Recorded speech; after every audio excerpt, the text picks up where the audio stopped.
Assalamualaikum warahmatullahi wabarakatuh. Perkenalkan, nama saya Evelyn Yulita Lumbantubing dengan NIM 2303030053. Pada kesempatan kali ini, saya akan menjelaskan tentang wilayah perbatasan di Indonesia dan sebarannya.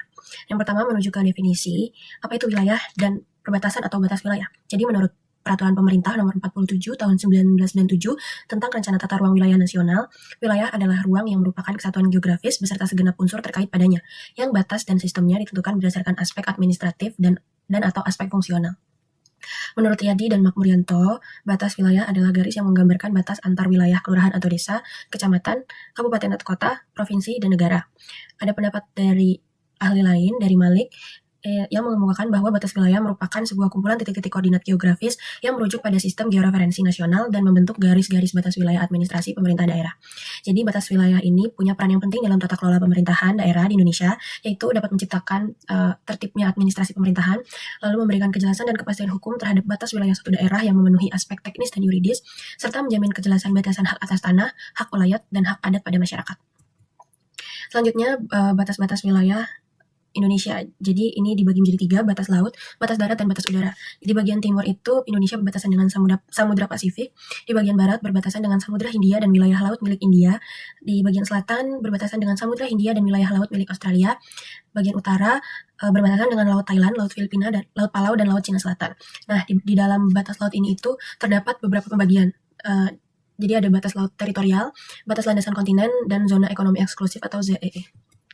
Selanjutnya, batas wilayah darat Indonesia. Jadi Indonesia sendiri berbatasan langsung di darat dengan beberapa negara, yaitu Provinsi Papua berbatasan dengan Papua Nugini, lalu Provinsi Nusa Tenggara Timur berbatasan dengan Timor Leste, dan terakhir Provinsi Kalimantan Barat dan Kalimantan Timur berbatasan dengan Malaysia, Singapura, dan Vietnam. Di bagian barat, Indonesia itu tidak berbatasan dengan negara lain karena hanya berbatasan dengan lautan. Lalu batas wilayah udara. Jadi batas udara suatu negara itu dibagi menjadi 2, batas horizontal dan batas vertikal. Batas-batas ini ditentukan oleh klaim masing-masing negara dan lebih mudah dilanggar karena sulit dijaga dan penjagaannya memakan cukup banyak biaya. Jadi penentuan batasnya juga dipengaruhi oleh kemampuan memanfaatkannya seperti untuk penerbangan, komunikasi, dan satelit cuaca. Jadi kalau batas udara vertikal itu berdasarkan konferensi Chicago tahun 1944, jadi batas udara vertikal suatu negara itu tidak bisa dipastikan atau belum dapat dipastikan, tapi ada dalam kisaran tinggi 110 km sampai 130 km. Lalu untuk batas udara horizontal ini, Indonesia memiliki luas yang sama dengan luas negara Indonesia. Jadi baik itu luas darat maupun luas Indonesia, itu merupakan batas udara horizontal Indonesia. Lalu ada dasar hukum dan kebijakan. Jadi untuk mengelola kawasan perbatasan, pemerintah sudah membentuk Badan Nasional Pengelola Perbatasan atau BNPP pada tanggal 28 Januari 2010 melalui Peraturan Presiden Nomor 12 Tahun 2010 dan ditindaklanjuti dengan Peraturan Menteri Dalam Negeri Nomor 31 Tahun 2010 tentang Organisasi dan Tata Kerja BNPP. Jadi ini itu merupakan tindak lanjut dari Undang-Undang Nomor 43 Tahun 2008 yang membahas tentang wilayah negara yang mengamanatkan bahwa untuk mengelola batas wilayah negara dan mengelola kawasan perbatasan pada tingkat pusat dan daerah, pemerintah nasional dan pemerintah daerah membentuk Badan Pengelola Nasional dan Badan Pengelola Daerah. Selanjutnya tujuan perencanaan. Jadi di sini ada 5 poin. Yang pertama itu peningkatan kesejahteraan masyarakat. Jadi tujuan perencanaan wilayah daerah perbatasan ini salah satunya untuk meningkatkan kualitas hidup, akses terhadap pendidikan, kesehatan, dan layanan publik lainnya. Juga mendorong pertumbuhan ekonomi lokal melalui pengembangan sektor unggulan dan peningkatan daya saing, serta meningkatkan partisipasi masyarakat dalam pembangunan dan pengambilan keputusan. Yang kedua yaitu penguatan pertahanan dan keamanan negara. Jadi ini tuh dengan tujuan ini itu kita dapat meningkatkan pengawasan dan pengendalian perbatasan, menjaga stabilitas dan keamanan wilayah perbatasan, serta memperkuat kerjasama pertahanan dan keamanan dengan negara tetangga. Yang ketiga yaitu pengembangan infrastruktur, di mana di sini kita membangun infrastruktur dasar seperti jalan, jembatan, pelabuhan, dan bandara. Lalu dapat meningkatkan aksesibilitas dan konektivitas wilayah perbatasan, serta memastikan ketersediaan energi dan air bersih. Yang keempat itu peningkatan kerjasama regional. Jadi tujuan yang keempat ini mendorong kerjasama ekonomi, sosial, dan budaya dengan negara tetangga, lalu meningkatkan integrasi wilayah perbatasan dengan negara tetangga dan menciptakan lingkungan yang kondusif untuk perdagangan dan investasi. Dan yang terakhir dari tujuan perencanaan yaitu pemanfaatan sumber daya, di mana kita diharapkan dapat mengelola sumber daya alam secara berkelanjutan, meningkatkan nilai tambah dari sumber daya alam, dan menciptakan lapangan kerja baru. Selanjutnya yaitu strategi mengembangkan wilayah perbatasan. Jadi Sekretaris BNPP Restu Ardi Daud menyebutkan 4 strategi pengembangan wilayah perbatasan sebagai upaya mengejar ketertinggalan masyarakat, kemiskinan di wilayah terisolasi, dan kesenjangan antar negara. Yang pertama itu adalah mempertegas pembangunan dan menjaga batas wilayah negara. Yang kedua, menciptakan pusat-pusat pertumbuhan ekonomi di kecamatan pada wilayah tertinggal dan terisolasi. Yang ketiga, menyediakan infrastruktur permukiman yang layak huni, air bersih, listrik, serta tempat kegiatan usaha yang sesuai dengan sumber daya. Dan yang terakhir, pemberdayaan masyarakat untuk menanggulangi kemiskinan dan meningkatkan sumber daya manusia di kawasan perbatasan. Lalu dalam konteks pembangunan di Indonesia, perencanaan pembangunan ini sudah diatur di Undang-Undang Nomor 25 Tahun 2004 tentang Sistem Perencanaan Pembangunan Nasional. Berdasarkan peraturan undang-undang tersebut, terdapat 5 produk rencana pembangunan yang meliputi yang pertama yaitu RPJP atau Rencana Pembangunan Jangka Panjang, yang kedua yaitu RPJM atau Rencana Pembangunan Jangka Menengah, yang ketiga yaitu Renstra atau Rencana Strategis, yang keempat yaitu Rencana Kerja Pemerintah atau RKP, dan yang kelima atau yang terakhir itu Renja atau Rencana Kerja. Selanjutnya yaitu tantangan perencanaan wilayah perbatasan.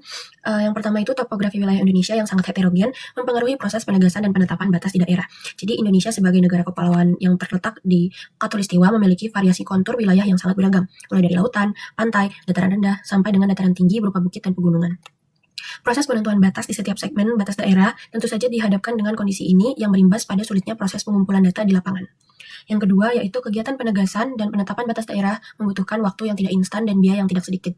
Jadi proses penataan batas daerah ini bisa dilakukan secara kartomerik dengan menggunakan peta kerja dan atau survei lapangan sesuai dengan kesepakatan tim penegasan batas daerah.